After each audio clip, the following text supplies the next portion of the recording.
halkan waxaan uga hadlayaa laba qodob oo qodobka hore uu yahay guusha Doobe qodobka labaadna Cumar Cabduqaadir Cartan oo runtii waxa ku soo laabtay magaalada Muqdisho ayaan ka hadli doonaa.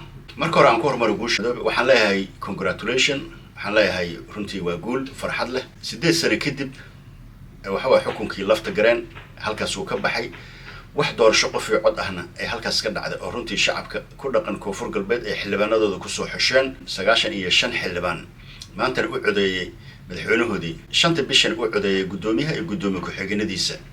runtii waa wax la soo dhaweey, waa wax process ah, runtii waxa waaye horumar ah oo ku talaabsaday gobolkaas koonfur galbeed oo noqotay maamulkii ugu horeeyay ee si xor ah doorasho qof iyo cod ku soo doorto xildhibaanadiisa kadibna madaxweynahoodii ku doorta. runtii waa wax ku daysho mudan, waana wax mudan soo dhaweyn. runtii waa process loo baahan yahay in badan wax waa runtii Soomaaliya ay ka luntay doorasho noocan oo kala ah 1967 ayaa wax doorasho magaceeda ah ugu dambeysay Soomaaliya. waxaan la soconaa in xukun inqilaaba dictatorship ah meeshii uu qabsaday kadibna burburkii iyo waxa dagaaladii sokeeyaa la galay. kadibna waxaan wax ku soo dooranay wax la yiraahdo 4.5 oo madaxweynayaashii aad aragtay noocii doonana ahaadaan aan ku soo dooranay doorasho 4.5 ah. laakiin hadda waa madaxweynihii ugu horeeyay ee shacab xildhibaan ay soo doorteen runtii waxa codkooda xor iyo xalaal ah ay ku soo doorteen maanta waxa ku soo baxay. qodobka labaad wuxuu yahay Axmed Cabduqaadir Cartan.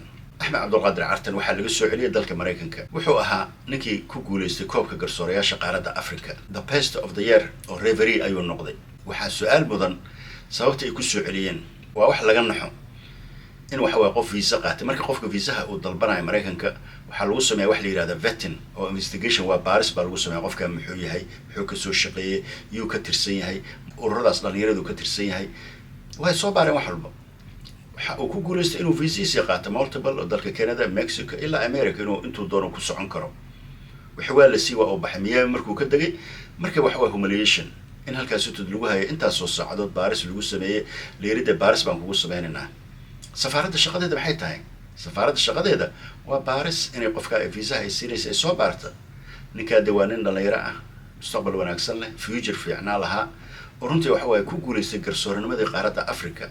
waxa su'aasha ka tagantay arrintaas waa wax iska cad oo cunsurinimo ah. marka hadda waxa warbixin ka soo gudbay leerina waxay ku jawaabeen de wuxuu la shaqeeyaa ama aan ku tuhnay dhalinyarada. waxaana loo sheegay inuu la shaqeeyo dhalinyarada argagixisada ah. runtii waa iska arkaysaa inay been abuur waana runtii waxa meel loo dayan inay tahay oo ay tahay cunsurinimo oo Donald Trump iyo teamkiisa ay runtii waxa Soomaalida la beegsanayaan. maxaa la gudboon marka Soomaalida? maxaa la gudboon dawladda Soomaalida? halkan runtii wax ka abaaray waa halkaas. dawladda Soomaalida waxaa la gudboon inay cadeymo keenaan, waxay ku baareen ay ku soo ogaadeen iyaga waa u baahan inay yiraahdaan noo keen cadeymo. ma hayaan cadeymo, wax cadeyn ay ku hayaan haba yaraatee ma jirto. nin dhalinyaro ah wax tuhuna wax dhalinyaramadiisa sport aan ahayn haba yaraatee kama u soo shaqeyn, waa nin taariikhdiisa la yaqaano.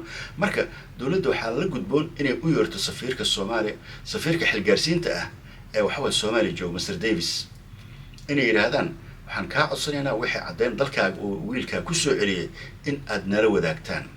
haddaadan nala wadaagin taasi waxay noqonaysaa gardarra cad aad ku beegsanaysaan Soomaalida iyo shacabka iyo dawladda Soomaaliyeed intaba. marka haddana maanta su'aalo laga weydiin waxay noqonaysaa inay waxa dhacdooyin noocan oo kale ay ka sii xun inay dhacaan. laakiin haddii waxa su'aalo laga weydiiyo dacwo maxkamadda lala istaago waxay noqonaysaa inaysan mar dambe waxa mataqaanaa aysan ku digdigin. caalamka dhan waa aragnay siduu uga gadooday, caalamka dhan waa aragnay siduu waxa ugu banaan baxay. Soomaalidana waxaa loo baahan dawladdeeda inay tallaabo aan caadi ahayn meesha inay ka qaado.